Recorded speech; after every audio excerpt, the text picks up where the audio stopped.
안녕하세요. 사회복지사 김인경입니다. 오늘은 여러분께 정말 중요한 이야기를 하나 들려드리려고 합니다. 퇴직 후 건강보험료 때문에 매달 30만 원씩 더 내고 계신 분들이 정말 많습니다. 단 한 가지를 몰라서 말입니다. 영상 시작 전에 구독과 좋아요 먼저 눌러주시면 감사하겠습니다. 지난주에 저희 복지관에 한 분이 찾아오셨습니다. 68세 박모 할아버지인데요.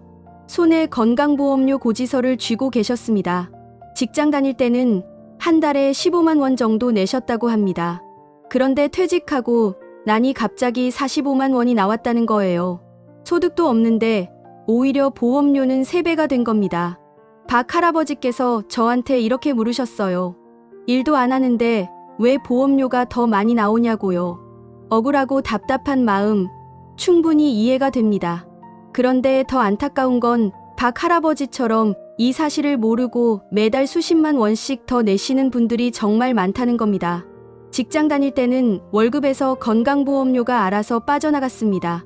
회사에서 절반을 내주고 본인이 절반만 내면 됐죠. 그런데 퇴직하면 상황이 완전히 달라집니다. 지역가입자로 바뀌는 순간 소득뿐만 아니라 집이나 땅 같은 재산, 심지어 자동차까지 건강보험료 계산에 들어갑니다. 예를 들어 보겠습니다. 서울에 작은 아파트 한 채 있고 10년 된 준중형차 한 대 있으신 분이 계십니다. 퇴직 전에는 월급만 기준이었으니까 한 달에 20만 원 정도 건강보험료를 내셨어요. 그런데 퇴직하고 나니 어떻게 됐을까요? 아파트 재산세 과세 표준액이 반영되고 자동차도 계산에 들어가니까 한 달에 40만 원, 많게는 50만 원까지 나옵니다. 일도 안 하는데 보험료는 2배, 3배가 되는 겁니다. 한 달에 30만 원씩 더 낸다고 치면 1년이면 360만 원입니다. 3년이면 1000만 원이 넘어요. 연금 받아서 생활하시는 분들한테 이게 얼마나 큰 돈입니까? 그런데 여러분, 이 돈을 안 낼 수 있는 방법이 있습니다. 정확히 말하면 퇴직 전 직장 다닐 때 내던 금액만 내면 되는 제도가 있어요. 이름이 좀 어렵습니다. 임의계속가입 제도라고 합니다. 이게 뭐냐면 퇴직하셨어도 3년 동안은 직장 다닐 때 내던 건강보험료만 내면 된다는 겁니다. 더 좋은 게 뭔지 아십니까? 회사에서 절반 내주던 것처럼 계산이 됩니다. 그러니까 직장 다닐 때 한 달에 본인이 15만 원 냈으면 퇴직 후에도 15만 원만 내면 돼요. 지역가입자로 전환돼서 45만 원 낼 것을 15만 원만 내는 겁니다. 한 달에 30만 원을 아끼는 거죠. 아까 말씀드린 박 할아버지 같은 경우가 딱 그랬습니다. 지역가입자로 45만 원 나왔는데 임의계속가입제도 신청하시고 나니까 15만 원으로 떨어졌어요. 한 달에 30만 원, 1년이면 360만 원을 아끼신 겁니다. 그런데 여기서 정말 중요한 게 있습니다. 이 제도는 아무나 신청할 수 있는 게 아니에요. 자격 조건이 있습니다. 첫 번째, 퇴직 전에 최소 1년 이상 직장가입자로 건강보험료를 내셨어야 합니다. 여러 직장을 다니셨어도 괜찮아요. 합쳐서 1년 이상이면 됩니다. 다만 개인사업자로 사업자 본인 명의로 건강보험료를 내신 분들은 해당이 안 됩니다. 두 번째, 이게 제일 중요한데요. 퇴직 후 2개월 이내에 신청하셔야 합니다. 정확히 말하면 지역가입자로 전환된 후 처음 받으신 건강보험료 고지서 납부기한으로부터 2개월 안에 신청하셔야 해요. 여기서 많은 분들이 놓치십니다. 퇴직하고 나서 한 2년 지나서 지인한테 이 제도 얘기 들으시고 신청하려고 하시는데 그때는 이미 늦은 겁니다. 2개월이라는 기한을 넘기면 아무리 억울해도 신청이 안 됩니다. 그래서 제가 여러분께 이 영상을 꼭 보여드리고 싶은 겁니다. 퇴직 예정이신 분, 주변에 퇴직하신 분 계시면 꼭 알려주세요. 2개월 안에 신청하셔야 한다는 거 절대 잊지 마십시오. 신청은 어떻게 하느냐? 가까운 국민건강보험공단 지사에 가셔서 신청서를 제출하시면 됩니다. 부득이하게 방문이 어려우시면 팩스나 우편으로도 신청이 가능합니다. 국민건강보험공단 콜센터 1577-1000번으로 전화하시면 자세히 안내받으실 수 있어요. 신청하실 때 준비물도 간단합니다. 신분증하고 퇴직 증명할 수 있는 서류 정도만 있으면 됩니다. 퇴직증명서나 고용보험 상실신고서 같은 거 있으시면 가져가시면 돼요. 그런데 한 가지 더 알아두셔야 할 게 있습니다. 이 제도가 무조건 유리한 건 아니에요. 어떤 분들은 지역가입자로 내는 게 더 저렴할 수도 있거든요. 예를 들어 퇴직 직전에 연봉이 엄청 높으셨던 분들 있으시죠. 그러면 직장가입자 때 건강보험료도 많이 내셨을 겁니다. 그런데 퇴직 후에 재산이 별로 없으시면 지역가입자로 계산했을 때 오히려 더 적게 나올 수 있어요. 그래서 반드시 비교를 해보셔야 합니다. 지역가입자로 나온 고지서 금액하고 직장 다닐 때 본인이 내던 금액하고 비교해보시는 거예요. 국민건강보험공단 홈페이지에 가시면 지역가입자, 보험료 모의 계산할 수 있는 메뉴가 있습니다. 거기서 내 소득, 재산, 자동차 입력하시면 지역가입자로 얼마 나올지 미리 계산해 볼 수 있어요. 그리고 이 제도 혜택이 3년간만 유지됩니다. 퇴직 후 최대 36개월까지예요. 3년 지나면 자동으로 지역가입자로 전환되니까 이것도 알아두셔야 합니다. 또 한 가지 좋은 점이 있습니다. 이미 계속 가입자가 되시면 가족들도 피부양자로 등재하실 수 있어요. 직장 다닐 때 배우자나 부모님을 피부양자로 등재하셨던 것처럼 퇴직 후에도 3년 동안은 가족들이 건강보험료 안 내고 혜택을 받으실 수 있습니다. 그런데 만약 퇴직한 지 2개월이 이미 지났다. 이미 계속가입제도 신청 못했다. 그러시면 어떻게 하느냐? 포기하시면 안 됩니다. 다른 방법들이 있어요. 첫 번째, 가족 중에 직장 다니시는 분 있으시면 그분의 피부양자로 등재하시는 겁니다.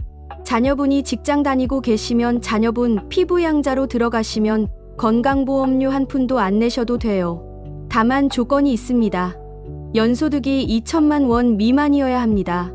여기서 말하는 소득은 근로소득, 사업소득, 공적연금소득, 이자배당소득 이런 것들 다 합친 겁니다. 그런데 중요한 게 개인연금은 여기 포함 안 됩니다. 사적연금이라고 하는데 은행이나 증권사에서 가입한 개인연금은 소득 계산에 안 들어가요. 그래서 퇴직금을 받으실 때 일시금으로 받지 마시고 IRP, 개인형 퇴직연금으로 이체하셔서 연금으로 받으시면 피부양자 자격 유지하는 데 유리합니다. 이것도 중요한 팁이니까 꼭 기억해 두세요. 두 번째 방법은 재취업입니다. 한 달에 60시간 이상, 1개월 이상만 근무하시면 직장가입자가 될 수 있어요. 급여가 많지 않아도 괜찮습니다. 직장가입자가 되시면 회사에서 건강보험료 절반을 내주니까 부담이 훨씬 줄어들죠. 요즘 노인 일자리 사업도 많이 있고 사회공헌 성격의 일자리도 많습니다. 본인이 좋아하시는 일, 의미 있는 일 찾아서 하시면서 건강보험료도 아끼시는 일석이조의 효과를 보실 수 있습니다. 세 번째는 재산 관리입니다. 고급 자동차 타고 계시면 건강보험료가 올라가요. 자동차 가액이 4천만 원 넘으면 보험료 부과 대상입니다. 그래서 고급차 처분하시거나 리스로 전환하시면 보험료를 줄일 수 있습니다. 금융재산은 건강보험료 계산에 안 들어갑니다. 그러니까 부동산을 좀 정리하시고 금융재산 비중을 늘리시는 것도 방법이에요. 다만 이자소득이나 배당소득이 1천만 원 넘으면 그때부터는 보험료 부과 대상이 되니까 비과세 상품이나 절세 상품을 활용하시는 게 좋습니다. 그리고 개인연금 활용하시는 것도 정말 중요합니다. 공적연금, 그러니까 국민연금이나 공무원연금 이런 건 연금 소득의 50%의 건강보험료가 붙어요. 그런데 개인이 은행이나 증권사에서 가입한 개인연금은 건강보험료 부과 대상이 아닙니다. 그래서 퇴직 전부터 미리미리 개인연금을 준비하시는 게 나중에 건강보험료 부담 줄이는 데 큰 도움이 됩니다. 이미 퇴직하신 분들도 지금부터라도 개인연금 준비하시면 노후 소득도 늘리시고 건강보험료 부담도 줄이실 수 있어요. 한 가지 더, 주택담보대출 받으신 분들 주목하세요. 1세대 1주택자가 주택담보대출 받으셨으면 대출 잔액의 70%를 재산에서 공제해줍니다. 1세대 무주택자가 전세나 월세 보증금 대출 받으셨으면 잔액의 30%를 공제해줘요. 이것도 건강보험료 계산할 때 반영되니까 알아두시면 좋습니다. 지금까지 말씀드린 내용 정리해드리겠습니다. 퇴직 후 건강보험료 때문에 매달 수십만 원 더 내시는 분들 정말 많습니다. 그런데 이미 계속가입 제도만 알고 계셔도 한 달에 20만 원, 30만 원씩 아끼실 수 있어요. 가장 중요한 건 퇴직 후 2개월 이내에 신청하셔야 한다는 겁니다. 이 기한 놓치시면 3년 동안 수백만 원 더 내셔야 해요. 주변에 퇴직하신 분, 퇴직 예정이신 분 계시면 꼭 알려주세요. 신청은 가까운 국민건강보험공단 지사에 가시거나 1577-1000번으로 전화하셔서 하시면 됩니다. 신청 전에 본인 상황에서 이미 계속가입이 유리한지, 지역가입자가 유리한지 꼭 비교해 보시고요. 만약 이미 기한이 지났다 하시면 피부양자 등재, 재취업, 재산관리 같은 다른 방법들을 활용하세요. 포기하지 마시고 본인한테 맞는 방법 찾으시면 분명히 건강보험료 부담 줄이실 수 있습니다. KB국민은행 골든라이프 센터나 농협퇴직연금 고객관리센터 같은 데서 무료로 상담도 해주시니까 필요하시면 이용하시는 것도 좋은 방법입니다. 은퇴 후 10만 원은 은퇴 전 100만 원에 해당한다는 말이 있습니다. 소득은 줄었는데 지출은 그대로니까 한 푼 한 푼이 다 소중하죠. 건강보험료처럼 매달 고정적으로 나가는 돈은 조금만 신경 쓰시면 큰 금액을 아끼실 수 있습니다. 오늘 이 영상이 여러분께 작은 도움이라도 됐으면 좋겠습니다. 퇴직하신 분들, 퇴직 예정이신 분들, 그리고 부모님이 퇴직하셨거나 퇴직 예정이신 자녀분들, 이 영상 꼭 공유해 주시고 주변 분들한테도 알려주세요.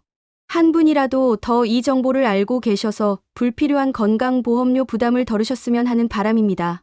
구독과 좋아요, 알림 설정도 꼭 부탁드립니다.